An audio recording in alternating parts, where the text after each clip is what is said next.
we're back in the studio and I'm going to walk you through my editing process from start to finish. Hopefully we can come out of this with a image that we're proud of. So before recording, I sectioned all of the images that I took in High Park into its own album. So you can see here we have quite a few to go through, 405 photos to be exact. We're just going to get started with the selection, the culling process. Like I said earlier in this course, it's important to look through all of your photos, even if you have some favorites already selected. So I'm going to go through that process and look through every single image. Ultimately, what I'm going to do is look for the images that I think are good.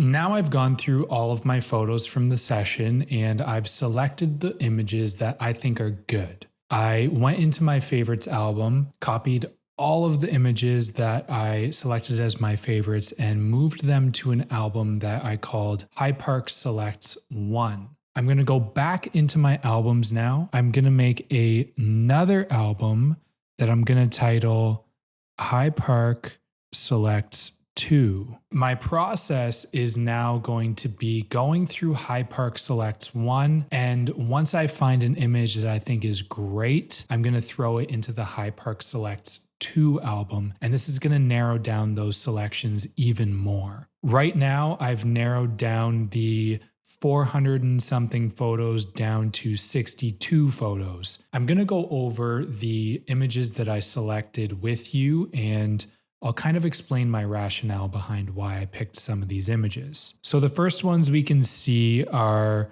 some images of the cherry blossoms in that early morning light. These first two images, I'm not really jumping for joy about. The background is just looking a little bit too cluttered for me. This one I think is a great photo, and I think with a crop, we can make that even more impactful. If I had to choose between these two images, I think I'm leaning towards this second one here. What I like about it is how the cherry blossom stem is actually starting towards the right side of the image and going into the left. I think that makes it feel a little bit more dynamic when I'm comparing it to this one. I think these images made great use of that Halide camera app. The amount of detail that we can see on this flower is actually quite impressive. I don't know about the actual image itself, but I'm tempted to save this one, or at least one of these, just to see how I could edit that. I saved this image actually as an example of what not to do, or just how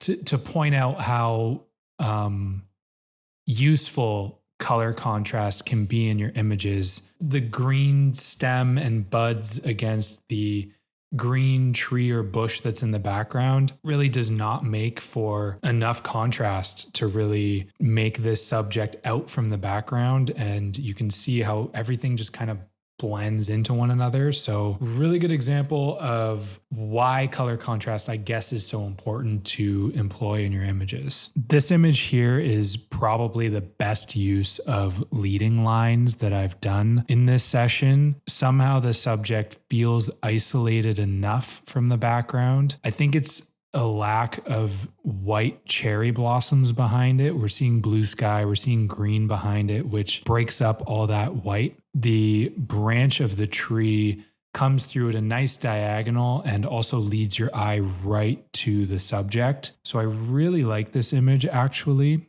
This is probably one of my favorites so far. Funny enough, this is not one of the close-up photos from this session, but I thought it would be fun to share this. I'll show you the live version of this photo. This was a view as I was leaving High Park to hit the subway to go back home. When I first went to High Park in the morning, it was empty. As I was leaving, it was hordes and hordes of people going to High Park. So that is another reason to wake up early, if not for good light, to avoid the crowds. This actually starts the next section of my High Park photos. Everything before now has been the actual on-location shoot that I brought you along with me for. A few days later, I actually was back at High Park with a friend. It was a very misty, rainy type day. It made for some of the most incredible water droplet conditions I've ever seen because everything was just a mist. None of the water droplets were actually falling off of anything. They were just sticking and constantly accumulating and creating water droplets. This was just a photo of the grass along the path of where I was walking, and you can get a good sense of just how many water droplets were everywhere. It felt wrong not to include them, even though they weren't technically part of the on-location shoot. These are probably some of the better photos that I got in High Park, so I wanted to include them and show you a little bit more variety in how different weather conditions can actually impact your photos. You can see how much of a difference not only the water droplets make on these cherry blossoms, but just the overcast light. You're able to see much more detail across the shadows and highlights, but there is that lack of contrast, which we'll definitely have to add back. This is a great example of color contrast. The pink against the green is quite striking. This one was my early favorite from the shoot, and I think it's still my favorite from the whole session. The leaf is just like the perfect little container for these water droplets. This image is so stunning to me, and I know that this one was taken with halide, so we have like tons of room to like refine the crop of this image. So it's got all of the right things going for it right now. Shortly after taking this first photo, I got a little bit too close and ended up knocking off those first two droplets off of the leaf, which made me quite sad. I feel like it's missing something now. This is a good example though of shooting a more top-down view, and you can see how each of those water droplets are more in focus than this more closer to the ground level view where really only this first one is in focus and that last one becomes quite out of focus. So we've narrowed down our select even further now. We went from 400 plus photos to 62 to 15. So we're getting even closer to finding a few photos that are really knock it out of the park. So since we have such a few amount of photos in this album, I can actually pinch to zoom in, and it's going to show these images even bigger. And I can actually look at each image in this gallery view, which helps a lot when comparing these images. The ones that are standing out to me from this view are definitely the one in the top right. The cherry blossoms with that blue sky in the background just looks so striking. So I might have to import that one into the, let's call it High Park Selects 3. Perfect. So now we have a new album started that we're going to put just the best of the best images from this session in. The next one that I know definitely is making the cut, and I might as well just throw it in now, is this one with the water droplets. If we're talking about coverage of the High Park cherry blossoms, I feel like a close-up is essential, and this one checks off that box certainly. So I think that it's a must that we add this one. Now, I know that we're sitting at 3 photos, and I'm going to try to cap myself off at 5. That's the max that I want to show. I'm going to do a quick test on this one. I still don't think I'm going to select it, but I just want to see what this one would look like with a square crop. Maybe if I were to go a little bit wider, I can actually just crop out the top of that. That might be better.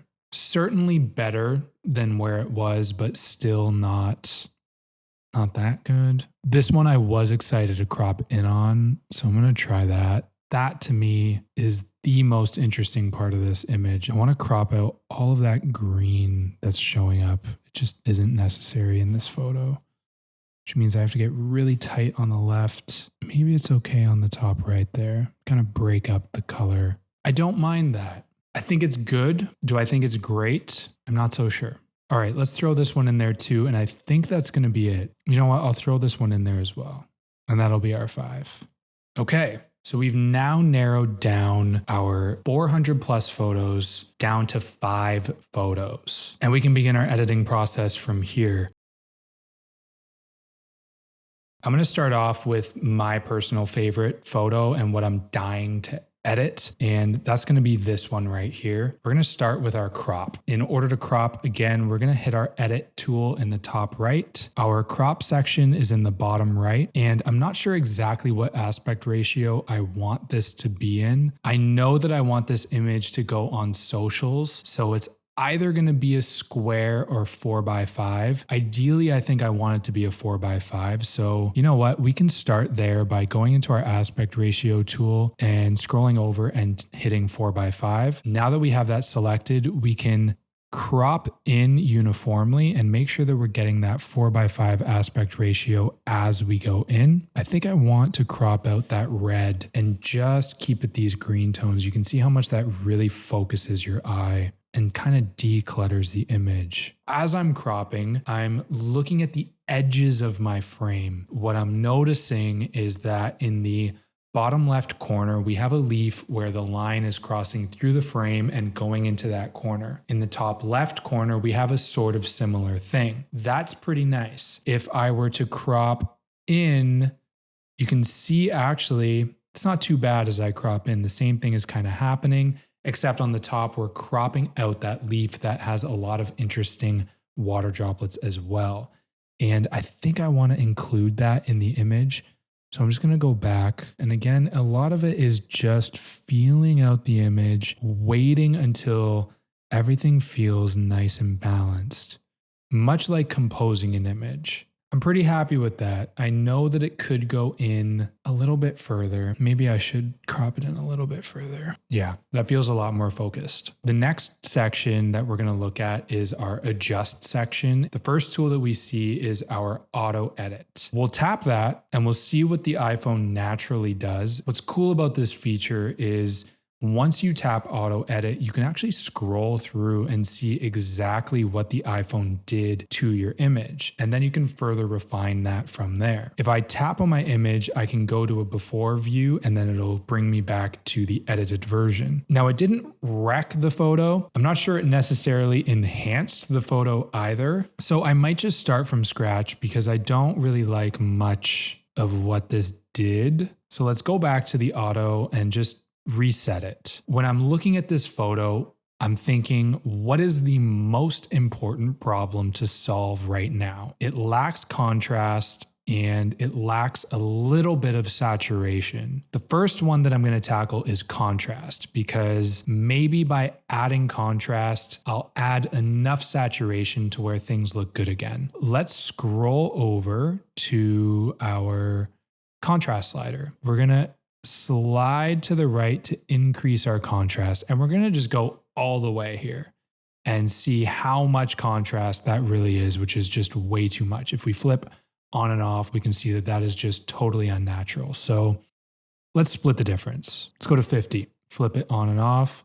Even that is looking just way too much. So let's split the difference again. It's looking much better. I honestly think that from here, we could probably push it a little bit farther. Instead of using the contrast slider, I'm going to go over to the shadow section because I think particularly the shadows could be darker. Maybe the highlights are already where they need to be. So let's bring the shadow slider down. And you can see how that's affecting a lot of our background.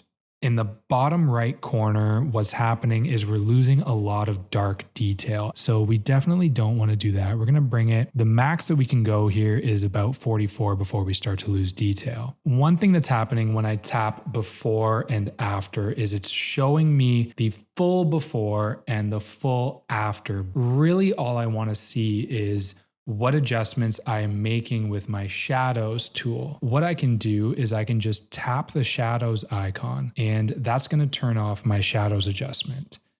Then I can tap it back on and I'll see exactly what those shadows are doing. They're not doing as much as I would hope for them to do. So maybe I go over to my black point and reduce my black point.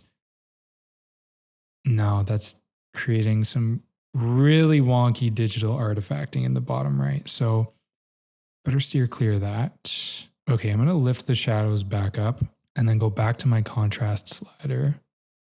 Add a little bit more contrast. I'm sure you can start to see that through this process, there is a lot of flipping back and forth. You can keep focused with, okay, we're affecting the contrast. Let's get the contrast right and use all of the different tools that you have available to make the contrast sit right where you want it to in your image. So it's still not sitting right for me. I want my subject to be just a little bit brighter than my background. When I used the shadows tool, that didn't help much because most of the background is in that mid-tone area. What I'm gonna try now is going to my exposure or my brightness tools and seeing if by bringing those down, I can bring down that background area. So let's try our exposure.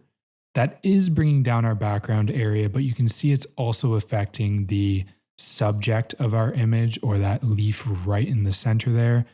Let's go over to our brightness and see if that affects it in a different way. And you can see that it absolutely does. In the brightness slider, our highlights are able to still stay pretty bright, whereas when we use our exposure slider, our highlights become dull, which we don't want. So we're going to steer clear of our exposure slider, go over to our brightness tool, darken our image, and that's already starting to sit a lot nicer. I think it's a little bit too much. We're going to bring it up to 40. I think our highlights might be able to come up a little bit higher now. I think it might have been brought down a little bit too much. So we can increase it just a little bit up to 50. Now you can see with that adjustment how bringing our brightness down, bringing our highlights up was actually able to introduce more contrast and allow us to focus the attention on that bright leaf a lot more. I'm pretty happy with where the contrast is sitting. I think that's about as good as it's going to get in photos. We can move on to our color correcting processes from here. I don't have much issue with the colors that are coming out of this right now, but it's always good practice to kind of manipulate these sliders to see if maybe it is better a little oversaturated or undersaturated and see where your image lies. Let's first look at the saturation. Definitely don't know that this image needs to be saturated more, maybe like a little bit. I feel like it actually looks a little bit better undersaturated. Now we can affect our vibrance, and this is going to again change our colors saturation a little bit differently than our saturation. Actually quite like it undersaturated. Maybe I go back to my saturation and increase saturation back to 0 and then just bring the vibrance down. That looks a little bit more natural, but also still is giving that undersaturated, gloomy look. Now, I don't notice any white balance issues right now, but sometimes just dragging these sliders around can really show you if your white balance is off. And funny enough, that is the case with this image. You can see how when it's at 0 versus over here, the colors are actually looking a lot more accurate. So there was definitely a warm tint to this image, and you can see just by flipping on and off how apparent that actually was. Now we're going to go over to tint, and again, tint is going to affect the magenta or green tint in your image. I am liking how tinting it a little bit more magenta is affecting the green colors. It's just helping with that undersaturated look that we're working with right now. Because again, since this is such a green dominant image, if I were to tint it green, you can see a lot more green in the image, which isn't a bad look. It looks a little bit more tropical. I think it could really go either way on this one. One thing interesting to look at here is this stem actually when I'm manipulating this slider. As I go more pink, I feel like that stem looks more natural actually about here versus there. It's just, you can tell that I'm adding a green color tint to it. The final steps are going to be just making sure that the details are in order. So the first tool that we have is sharpness. And if we zoom into where the sharpest part of our image is, we can drag this slider to affect the sharpness. And you can see how quickly the sharpness is going to create some digital artifacting and some weird effects to the image. So be careful with this one. Does definitely need a little bit of sharpening, but maybe 18 is like all it needs. Yeah, I don't want to go too far with this one. Maybe just a little bit of definition would be good for this. I don't see any noise. No, there's no noise. So no need to use that tool if there's no noise. I don't actually normally use vignettes in my photos, but I'm finding it's actually working quite well for this one. Probably because there are some bright elements right at the edges of the photo, and the vignette is helping to just kind of dampen those highlights. So I'm going to use it very sparingly, like a 3. Yeah, because I maybe even a 2, because I don't want it to look like there's a vignette on my photo. It is actually helping to just kind of like selectively adjust the corners of the photo to make them darker. I'm pretty happy with the way it turned out. And yeah, let's look at a before and after on this one. It would be interesting to compare what is possible in Lightroom on this photo versus what's possible with photos. I know that I could definitely introduce a lot more dynamic contrast using Lightroom. Lightroom would also allow me to really fine tune the color of green, which would be great. I might do a quick little edit in Lightroom and compare it here to show you the difference that these more advanced tools can make once you learn how to use them. But otherwise, I'm very happy with this photo and what we were able to accomplish in photos. Now, because this section is already extending quite long, I'm going to pick just one more photo, and we're going to look at the power of using filters and how we can quickly make edits using a filter. So let's actually select this one because I'm really excited about this one as well. We're going to go into edit, the filters section in the middle, and we're going to scroll through these presets here. I think it would either be between vivid and black and white. I really am liking black and white. Yeah, I think black and white is the one. I'm just going to go back over to adjust and see if I can adjust those highlights in any way. We are starting to lose detail, and I want it bright, but I definitely don't want to lose detail. So maybe something like that is better. And then we can lift the shadows just a little bit to increase that dynamic range. And then I think from there, the only thing I might want to do is add a little bit of definition. And then I'm going to zoom into this area that should be sharp, add a little bit of sharpness.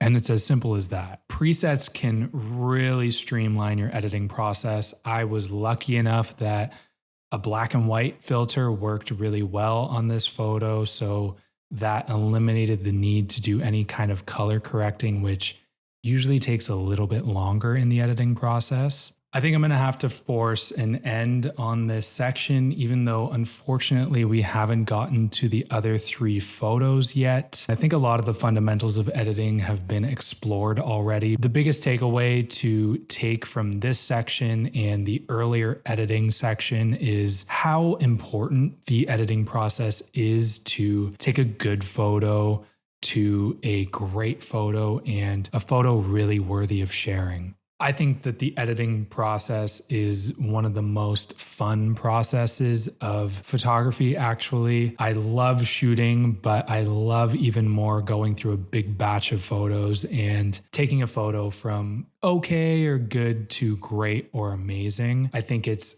really fun to see the transformations that you can make. And with these 5 photos, I'm really quite happy with what we were able to come up with. We're getting closer to the end of this course. We have 2 more sections. The next one is going to discuss the ethical concerns of nature photography, and then we're going to wrap things up with some of the key takeaways from this course.